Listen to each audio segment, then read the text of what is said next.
Leviticus 19. The Lord said to Moses, "Speak to the entire assembly of Israel and say to them, Be holy, because I, the Lord your God, am holy. Each of you must respect your mother and father, and you must observe my Sabbaths.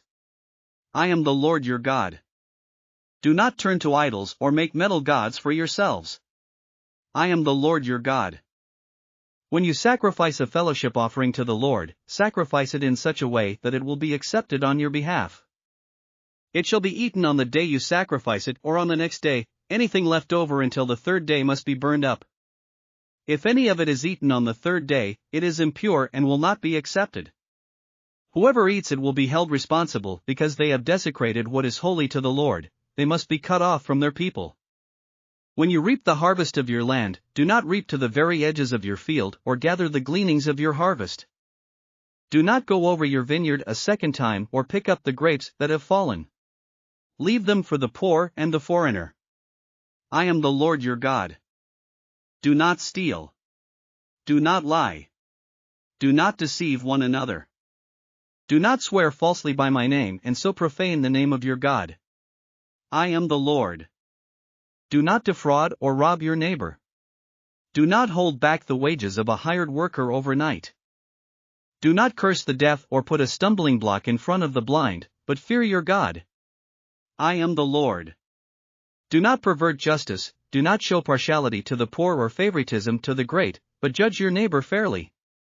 Do not go about spreading slander among your people. Do not do anything that endangers your neighbor's life. I am the Lord. Do not hate a fellow Israelite in your heart. Rebuke your neighbor frankly so you will not share in their guilt. Do not seek revenge or bear a grudge against anyone among your people, but love your neighbor as yourself. I am the Lord. Keep my decrees. Do not make different kinds of animals. Do not plant your field with two kinds of seed. Do not wear clothing woven of two kinds of material.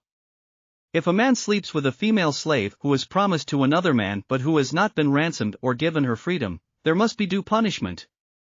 Yet they are not to be put to death, because she had not been freed.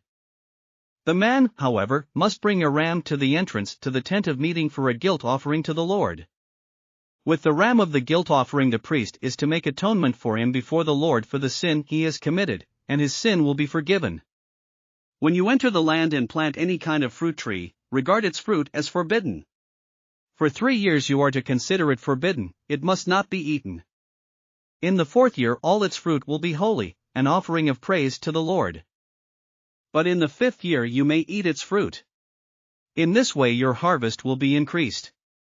I am the Lord your God. Do not eat any meat with the blood still in it. Do not practice divination or seek omens. Do not cut the hair at the sides of your head or clip off the edges of your beard. Do not cut your bodies for the dead or put tattoo marks on yourselves. I am the Lord. Do not degrade your daughter by making her a prostitute, or the land will turn to prostitution and be filled with wickedness. Observe my Sabbaths and have reverence for my sanctuary. I am the Lord. Do not turn to mediums or seek out spiritists, for you will be defiled by them. I am the Lord your God. Stand up in the presence of the aged, show respect for the elderly and revere your God. I am the Lord. When a foreigner resides among you in your land, do not mistreat them. The foreigner residing among you must be treated as your native born. Love them as yourself, for you were foreigners in Egypt. I am the Lord your God. Do not use dishonest standards when measuring length, weight, or quantity. Use honest scales and honest weights, an honest ephah and an honest hin. I am the Lord your God, who brought you out of Egypt. Keep all my decrees and all my laws and follow them. I am the Lord.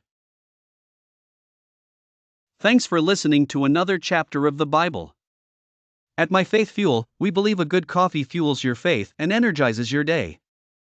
Please visit myfaithfuel.com to explore our delicious coffee blends. Part of each purchase goes to training worshipers around the world. Thanks for listening.